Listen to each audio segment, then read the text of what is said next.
Hi guys, James at Rampant Lion Reviews again for you today with another beer review. For this one, we are going to stick to Hong Kong and we're going to return to a brewery that has now featured on the channel quite a few times before. Now, I've had some really nice beers from these guys over the last little while, a good few different styles, but if people were to ask me about this brewery, I would say that they're probably best known for their more kind of lighter, drinkable, sessionable beers, but they do some very good things on the darker end of the beer spectrum as well. So the beer that we're going to have a look at today is a style that I have tried from this brewery before and one that I know they can do very well, and we're actually continuing on with a little kind of mini series almost of reviews that I've been doing for you over the last couple of weeks, and this one is the third variant of a beer that's always very, very highly anticipated. The other ones that I've tried so far have been really good, so I'm quite curious about this one. So needless to say, very, very excited to try this one. Hopefully it's another good beer. Hopefully it makes for an interesting review, and as always, I hope that you guys watching enjoy my take on this one as well. So yeah, for this review then, we are going to stick to the Kowloon side in the Hong Kong SAR. We are going to go to Kwun Tong, and that means that we're going to have a look at another beer from the wonderful Hong Kong Beer Company. So this particular beer is one of the Maipo releases. This one is Maipo 2024. It is the purple label version, which is the Brandy barrel-aged one. It comes in at 12.5% ABV, and this one is an Imperial Stout. So yeah, I've reviewed the red one, which if I remember correctly was the port barrel-aged, and the other one that we reviewed, I want to say that was maybe the green, or the brown label, sorry.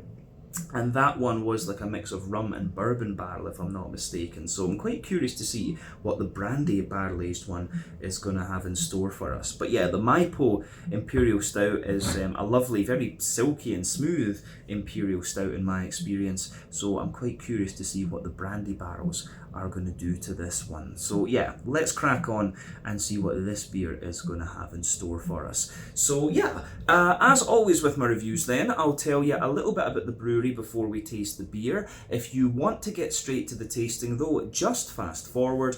All the usual links can be found in the video description below. That's the brewery website, the link to my other reviews that I've done from Hong Kong Beer Company before, and we will no doubt add more to that list at some point in the very near future, because they seem to be getting a little bit more prolific with their releases, I have to say, and I do need to look at their core range beers as well. But there's all the usual social media down there. If you want to see more reviews, do please consider subscribing to the channel. The support that you give is massively appreciated, and remember, you can go into the channel homepage and search for beer using the geography tagging system. So just go in there, use the little search bar, put in your hometown, state, county, province, whatever you like. If I've reviewed beers from the area that you search for, they will pop up. Failing that though, you can check out the playlist of beers from different countries. You'll find this one in the Hong Kong playlist along with a number of other things. That's being added to very regularly, of course, since I am now based here in Hong Kong. But do make sure you check out the playlist of beers from other countries as well, because there are some very interesting things on the channel these days. But yeah, let's go on to my brewery notes then, and I'll tell you a wee bit about Hong Kong Beer Company then.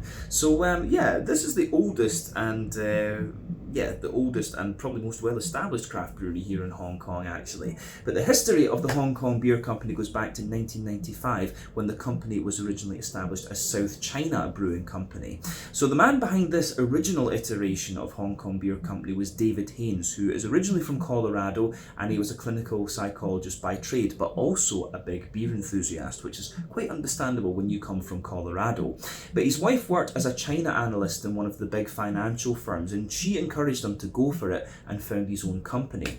So he went to the US to visit different microbreweries and do a little bit of fact finding, and around this time David encountered a guy called Peter Bordeaux, who was the president of Sazerac, quite a major American beverage distributor. And after asking a lot of questions about the idea behind founding a brewery, he actually agreed to help finance the startup company. So it took them about a year to navigate the Hong Kong bureaucracy, but they managed to get the legal right to brew beer, and they opened the brewery in the Vita Tower in Aberdeen on the south side of Hong Kong Island. They released their first beer, which was called Crooked Island Ale, and this beer basically spread by word of mouth to different pubs across Hong Kong. So the brewery had a few years of success, but then it started to sputter, and eventually it became a contract brewery brewing quite a few different things. But the company was acquired by Harmony Assets in 2003, and at this point the name was changed to Hong Kong Beer Company, and Harmony distributed their beers through their bar chain El Grande, but production was only around 120,000 litres per year by 2009, and the quality of the beer apparently continued to kind of stutter a little bit, and eventually I think they ended up contract brewing their beers somewhere else. But in 2013, the brewery was purchased by Devon Otto Kimball and Daniel Flores, who are the team behind Beerworks and brewery and restaurant, down in Singapore. And they stayed involved with the company until 2020. But under their guidance, the brewery was completely revamped from the ground up. They brought in brewmaster Simon Pesh, who had previously worked for Pyramid Brewery in Berkeley, in California. He did a lot of work to kind of restore the brewery's reputation and get things going, and he stayed with the company until 2018. They relocated the brewery to Chai Wan on the eastern part of Hong Kong Island, and there they were operating a 20 US barrel brew kit, which is around 3,200 litres per brew, and this is from GNVW Systems, and today they're producing in the region of about 600,000 litres of beer per year.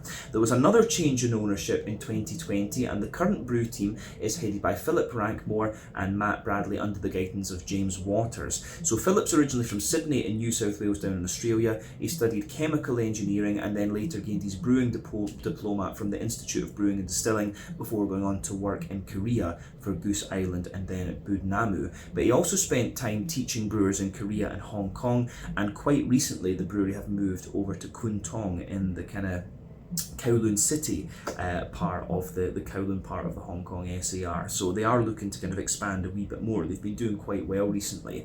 But as of February 2025, when I'm filming this review for you, these guys have produced a little over 90 different beers according to Untappd, and they will no doubt continue to increase that number as time goes on.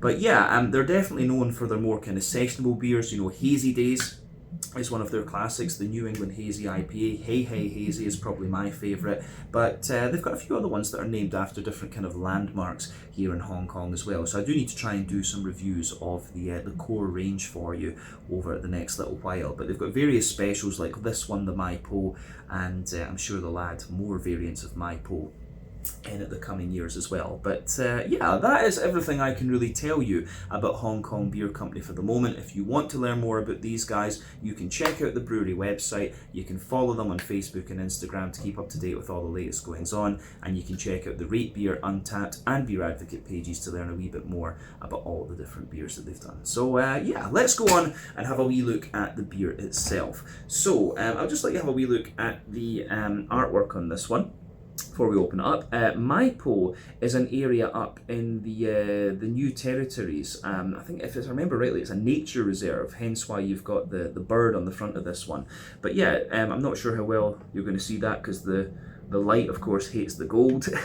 But there you can see the Hong Kong Beer Company symbol. That is, of course, on the bottle cap, and this one as well. And there you can see the kind of top label on this beer too. But like I said to you, this one is the Mai Po 2024 Purple Label Edition, which is the brandy barrel aged one. It says on the side here, barrel aged in French oak brandy barrels. This version has a rich roasted coffee and chocolate flavours with notes of apricots, raisins, honey and caramel, which I have to say sounds very nice. But yeah, the Mai Po Imperial Stout, if I'm not mistaken, yeah, it always contains wheats and oats, so it's a very smooth and almost kind of creamy stout actually, but pretty much all of them are barrel aged. I have to admit, I would love to try the based stout of these. That's something I would maybe say to HK Beer Company, is to release like an aged version of this and just use that for comparison with the other ones. But this one I believe I bought from Craftissimo over in Shunwan, great little beer shop incidentally. I'll put the link to their page in the description for you below. I think I got this for 70 Hong Kong dollars if I'm not mistaken, so for what this one is, that's pretty damn good value. But yeah, a 12.5% French brandy barrel aged Imperial Stout. Let's get this guy out into the glass and see what it's all about. But yeah, I will point out as well, this one is the last of the 3 Mai Pos that I bought from the 2025 release, or the 2024 vintage I guess I should say, because they were released in January. Actually, I should point that out. They're released in January 2025, but they're considered the 2024 vintage because that's when they were made. So yeah, anyway, you can see that that has poured very, very nicely. So before the head on this beer disappears, you can see that it's poured with about a quarter finger of a frothy, I would say quite dark tan head there. That's fading away to be a very thin foamy layer in the middle, but that ring around the edge of the glass is kind of remaining there. I'll just bring that up to the camera and let you guys have a little look at that. There you go, zoomed in quite nicely. You can see nice kind of frothy bubbles in there, but it looks like a lovely, lovely beer, this one. So as you would expect from an Imperial Stout, this one has poured a lovely sort of dark ebony rosewood colour. If I shine the light through it, it's got a little bit of a kind of Coca-Cola dark chestnut kind of hue to it almost. But yeah, this one is pretty damn hazy, and that's the oats and wheat that are going to do that. This one isn't really, this one's quite opaque. So yeah, remember the colour of your beer depends on a few things. One, the type of malts that you use. This goes a long way to determining your EBC rating. Two, length of your wort boil is going to play a role, because the longer you boil the wort, the more the sugars caramelise, and thus you get a darker colour of beer. But any barrel aging that you do or adjuncts you put to the beer will affect its colour as well. But when it comes to black beers like Imperial Stouts and Porters and stuff, it's very, very difficult to actually change the colour of these beers with barrel aging or adjuncts. That's really more with kind of brown beers like barley wines and doppelbocks and stuff like this. But yeah, there's not really much in the way of visible carbonation with this one. It looks pretty much as you would expect, in all honesty. I can see one or two bubbles kind of popping up toward the surface there, but yeah, this one is exactly what you would expect from an Imperial Stout, and it looks very, very similar to what we've seen from the MyPos before. So I don't think we need to say anything more about the appearance of this one. We can go on and have a wee look at the aroma of this beer. So yeah, very curious about this. Oh, yeah. That's a beautiful smelling beer. I'm going to say that straight away. It comes across as very like smooth and old school, and it is just lovely, I have to say that. It's a lovely, lovely smelling beer, this one. I love different barrels, you know, port barrel aged, brandy barrel aged, cognac barrel aged as well is always really quite interesting. Brandy, from what I remember, a lot of the barrel aging that you get with that gives you lots of dried apricots and stuff like that. I don't know when the last time I actually drank brandy was, in all honesty. It's not something I have all that often, or if ever. It's probably been years since I had a brandy. But yeah, really, really nice stuff once again from these guys. I could sit and smell this thing all day. But yeah, anyway, it gives you everything you want. You've got the barrel in there, you've got the dried fruits, the red fruit from the stout, the big chocolatey notes, the brown bread and things like that. It's absolutely lovely, I have to say that. So a big thumbs up to Hong Kong Beer Company once again with this. I always look forward to these MyPos. I mean, I say that, this is only the second time I've had them, but I was really impressed with the first one, and a lot of people told me these were really damn good. So yeah, yeah. So let's just break this down then and describe it for you a bit more. So the backbone of the beer with this one, you've got that lovely smooth European oak in there. I've always said that European oak is a little bit drier than American oak. They're different species of tree, of course, but I think the European oak, the American oak is a little bit smoother and shows you its vanilla side a wee bit more, whereas, pardon me, the European oak is just that little bit drier, if you like, but you still get quite a bit of vanilla from it. So yeah, you can smell that lovely oaky smooth character in this one with a wee bit of dryness at the back of the nose. The vanilla comes out of this quite a lot as well. But the brandy, for me, you can smell that it's got like a lot of like dried, sultanas, dry white green grapes. You've definitely got a little bit of dried apricot in there. They say on here like a little bit of yeah, they say apricots as well, and they say raisins, I think, are coming from the actual beer itself rather than the barrel. But I think, yeah, dried apricot, maybe even a little tiny touch of like dried peach or something like that. So yeah, sultanas, and yeah, I think from the barrel side of it, it's sultanas, apricots, and then just a wee touch of like dried peach or dry mango or something like that. They actually quite like their dried fruits here in Hong Kong, and I think generally in Southeast Asia you get a lot of these dried tropical fruits, and they're quite nice actually to chew on, in all honesty. So yeah, I like that. With this one, the barrel side of this is really interesting, but I think we'll get more complexity out of it in the actual flavour of the beer. So the beer itself, there is a little bit of a roasty toasty well-fired bread crust to this one, but in honesty, the malty backbone of this beer really comes across as more kind of chocolate muffin-like or chocolate brownie-like in a way. It's kind of like that. You can smell this sort of, I think even the toastiness, if you think about the bit of the brownie that gets stuck to the baking tray after you've baked it, that's kind of what I'm getting out of this one. Pardon me. There is a little bit of kind of sweet rye bread in there, that's for sure. So you've got the toasty kind of cake edge to it, the rye bready sort of notes.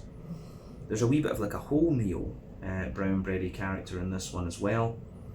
And then, yeah, lots of chocolate in this beer for sure. So the chocolate's quite interesting. It's kind of milky at the front of the nose, almost so like 30-40% cocoa chocolate. But yeah, further back you get, further back on the nose you're getting 70 or 80% cocoa chocolate. So yeah, the way that goes together, I think, is really quite nice. The chocolate's quite apparent in this one. Now, there is a little bit of nutty character in there, maybe a little bit hazelnut, or I don't know, is praline maybe the way to say it? A little bit hazelnut or praline or something, so you can smell that kind of embedded into the kind of cakey and chocolatey layer to this beer. But there's quite a wee bit of brown sugar in this one as well. So there's a wee bit of like toasty brown sugar, but for me it's actually quite a leathery brown sugar, and it's interesting because there's a few ways to play with Imperial Stouts. You know, you can barrel age them, you can do a double mash, which is going to give you a more kind of thick, sticky sort of mouthfeel. I don't think we've done that in this case. You can give them a longer wort boil, which is going to give you a more complex, kind of sticky, brown sugary type character. You can also put adjuncts and things in them too. This one for me, I think, is it's, even though it has that more leathery kind of brown sugary note to it, I'm pretty sure this one is not I'm pretty sure that this one is not overly it's not overly, you know, it's not had an overly long wort boil is what I'm trying to say. But yeah, there's a wee bit of treacle and molasses in there, whatever you want to call it. Yeah, things like that. It's everything you would expect of the Imperial Stout style category. At the back of the nose then, there's a little bit of, I would say at the back of the nose, there's a good little bit of the character from the yeast, and the yeast for me is a kind of mix. There's a wee bit of the rye bread to it, but it's also got that more kind of cakey, like chocolate cake, chocolate brownie, chocolate muffin type character to it, so you can definitely smell that in there. So yeah, almost like Christmas pudding. I think we're probably going to get a more Christmas puddingy type flavour out of this beer. But I think that's everything we need to say about the malty and yeasty side of the beer. So let's look at the hoppy and fruity side of things, just to round off the aroma section of the video. So yeah, for me,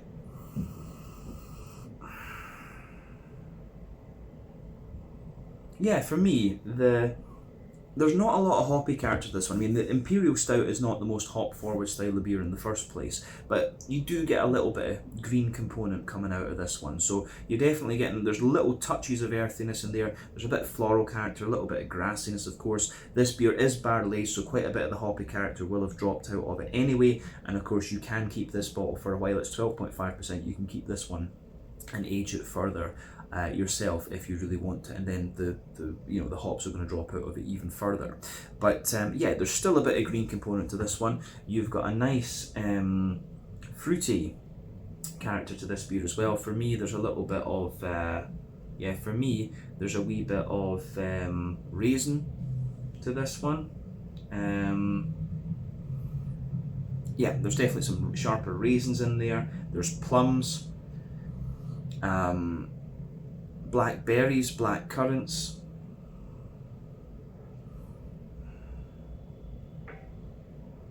Yeah, there's black berries, black currants. I'm trying to see, I think there's maybe a little bit of datey and fig. There's definitely fig as well. I never said fig, but I think there's a wee bit of like a datey, sultani type note under there as well. But in all honesty, this one, the beer side of it is quite similar to what we've seen from the MyPos before. Yeah, I know these beers are pretty damn good, but the barrel is quite different with this one. So that's the thing that I'm really curious about with this beer. As I always say though, take a little bit of time to enjoy the aroma of the beer before you get stuck into it. That's always half the thing when it comes to enjoying craft beers and whiskies and sakes and stuff. But yeah, I think it is about time to have a taste of this one then and see what it's all about. So yeah, this one is the MyPo 2024 Purple Edition, Brandy Barrel Aged, whatever you want to call it, from Hong Kong Beer Company, now based of course in Kwun Tong, in Kowloon here in the Hong Kong SAR. 12.5% French Brandy Barrel Aged Imperial Stout, the last of the 3 MyPos that I'm going to review for you this year. Let's get stuck in. Slange, skål, cheers.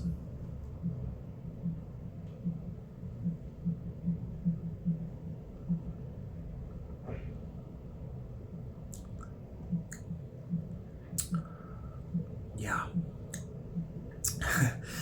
These beers are always really damn good. So I'm just going to say thumbs up to the HK Beer Company once again. Yeah, I've not come across an Imperial Stout that's quite as smooth as this one for some time, and it finds a really nice balance between being kind of old school. You do get a bit of that roasty toasty RIS type character into the aftertaste, but it also shows you that kind of smoother, sweeter side of things that we're a bit accustomed to these days because of the pastry stouts. But of course, this one is definitely not a pastry stout. It is absolutely not a pastry stout. It is more of an old school RIS, but it's got a lovely, lovely smoothness to it, this one, from the wheat and the oats primarily. But yeah, once again, a great, great beer. Yeah, so let's just break this one down then and describe it more in depth, as we always do. Middle third of your palate then, you can feel the lovely smooth European oak in there. As I've often said, sweeter flavours come out further forward on the palate, more dry and bitter flavours come out further back. And with the woody side of this beer, you can feel the dryness further back, and as you move further forward, it shows you that kind of smoother side of the wood, and there's a little touch of kind of vanilla in there as well. So yeah.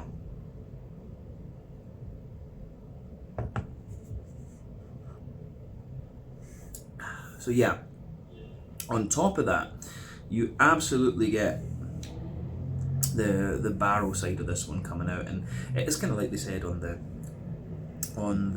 label there. You can feel that sort of oily spirit layer in this one, so it feels like a mix of like oily pear, apricots, sultanas, you know, dried white green grapes, as I said earlier. It's a little bit like that. The brandy really has that to it, and you can feel more and more of that flavour come to the fore the further into the aftertaste that you go. I really like that actually, because it's quite, when you take the beer in, it's quite sort of cakey and red fruity, but then yeah, into the aftertaste it's all about the wood and the barrel and things like that, which I think is really, really nice.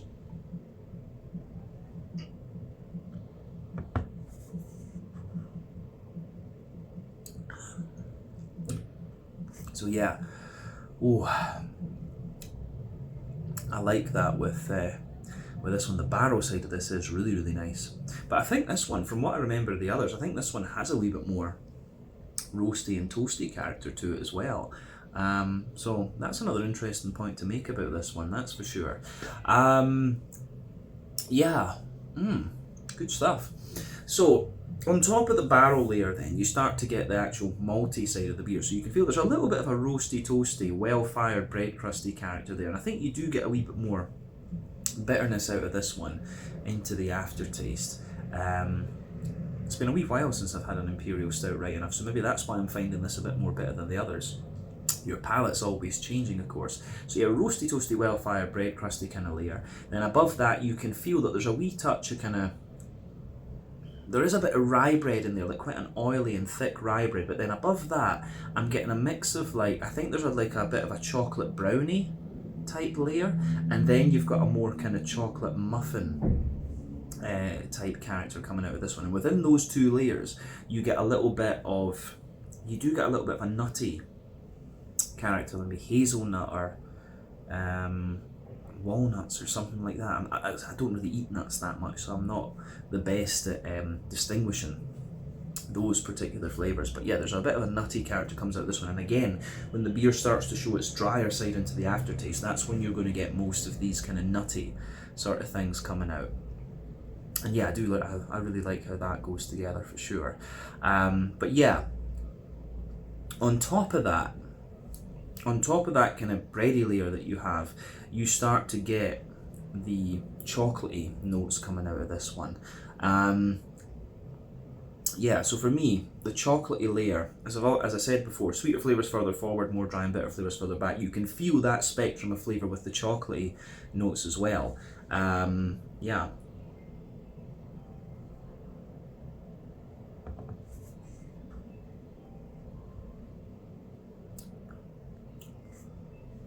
So yeah, the chocolatey side of this beer,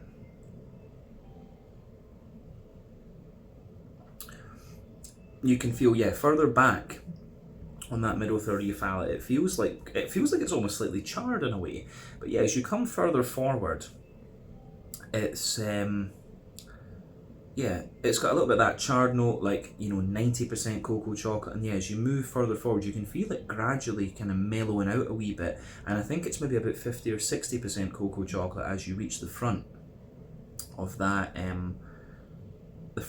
middle third of your palate then, and on top of it, you get the brown sugar. So for me, there's a bit of a roasty, toasty brown sugar in there.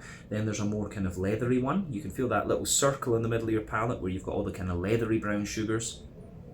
And then on top of that, in the dead centre of your palate, you can feel the really thick, kind of sticky treacle molasses type note out of this one. And that is, of course, the boozy side of the beer. At 12.5% ABV, this one really does show you quite a little bit of that. So yeah, the way that goes together is really, really nice in this one. There's a lovely little mix of kind of brown sugar and things in there. A lot of the kind of cakey and chocolate brownie layers that I'm talking about in this one, I'm pretty sure that stuff is coming from the wheat and the oat in the beer. But yeah, the middle third of your palate in this one is really, really nice. That's where the majority of the complexity is. So yeah, let's go to the back third of your palate then. As I've often said, the back third of your palate will give you very similar flavours to the middle third of your palate, but just at different intensities. And I would say that they're talking about coffee flavours on the label here. I would say it's more like a roasty, toasty, well-fired bread crust for me. They say honey as well. I can see that in this one, but for me it's more a leathery brown sugar. But yeah, border region between middle and back third of your palate, then you get that little bit of kind of bready build up in there, so you can feel the kind of rye bread in the base and the more sort of chocolate spongy character above that. There's a wee bit of the toastiness in there too, but the base of that back third of your palate, you've got the lovely dry oaty kind of notes coming out, the sort of dry woody kind of character coming out of this one. Then you get a little bit more of the bitey side of the brandy spirit in there, which is interesting. A bit more of a kind of bitey, it's maybe apricot-y flavour, but yeah, the roasty, toasty, well-fired kind of bread crust is there. The rye bread layers in there, but it's a little bit taller, lighter, and more airy. Then you've got more of a kind of, it's more of the chocolate muffin, I think, that comes out above that as well. And then you can feel some of the drier, toastier brown sugars sitting on top of that. So yeah, yeah, the way that goes together is quite nice. But above everything else on that back third of your palate, it's the yeasty side of things that is coming out.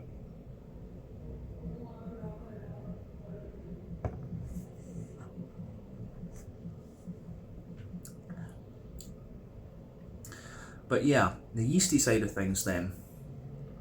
So at its core, it has this really oily sort of Scottish, English, Christmas puddingy type character to it. Then as you go further out from that, it's more like an oily kind of rye bready type character. Then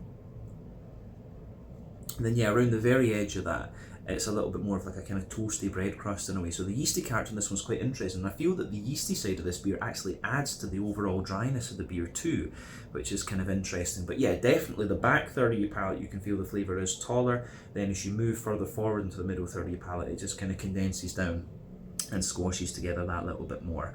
So yeah, some really interesting stuff going on in this one. Yeah, I like that. So yeah, for me then, I think that's everything we need to say about the malty and yeasty side of the beer. Let's look at the hoppy side of things and the fruity side of things to kind of round off the flavour section of the video.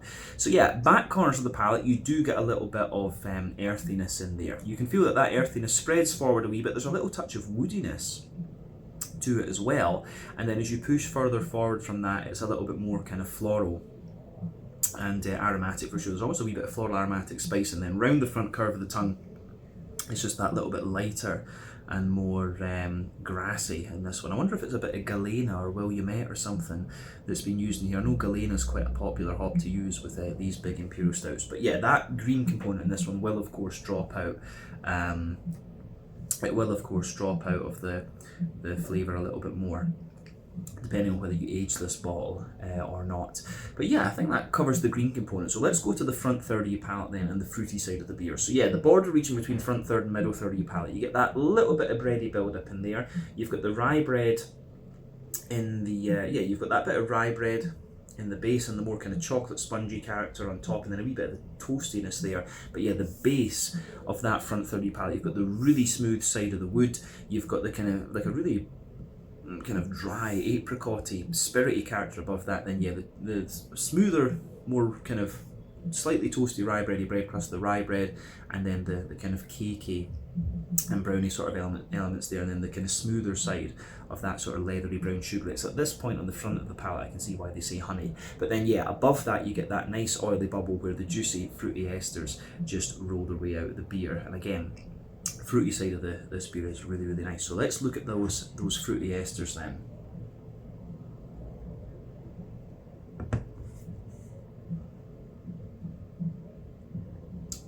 Yeah.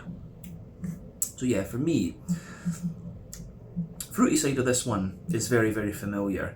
I mean, at the back of that front third of your palate, it's got some really, really nice, at the back of that front third of your palate, there's a really nice little bit of kind of sort of date and sultana and figgy character underneath, but the fig comes out a bit more as you push further forward to the middle of that front third of your tongue. But sitting on top of that, there's definitely raisin in there, big juicy plum. So yeah, raisin, big juicy plum. You've got your datey characters in there, your sultanas, and then your fig as you reach the kind of middle of that front third of your palate. Then into the front third of your palate, it's blackcurrant underneath and a more juicy blackberry on top. And I think it's the sweeter side of the red fruits that kind of, or the black fruits, if you want to call them that, that comes out into the aftertaste too. But yeah, it's a lovely, lovely, lovely tasting beer, this one. So it's a big thumbs up from me. Another beautiful, beautiful beer from Hong Kong Beer Company. We can't really sum it up any other way. But yeah, let's round off the review then with a wee quick look at the mouthfeel. For me, this beer is full-bodied. It's kind of mid-range full-bodied. The carbonation is very, very smooth. Like I've said a few times, it's quite a smooth, kind of almost creamy stout, this one. In terms of its IBU, this one, as I say, I feel this one's a little bit more bitter than the other ones that we had in this release, but that might just be because I've not had one of these. It's been about a month at least since I filmed the sit-down review before filming this one.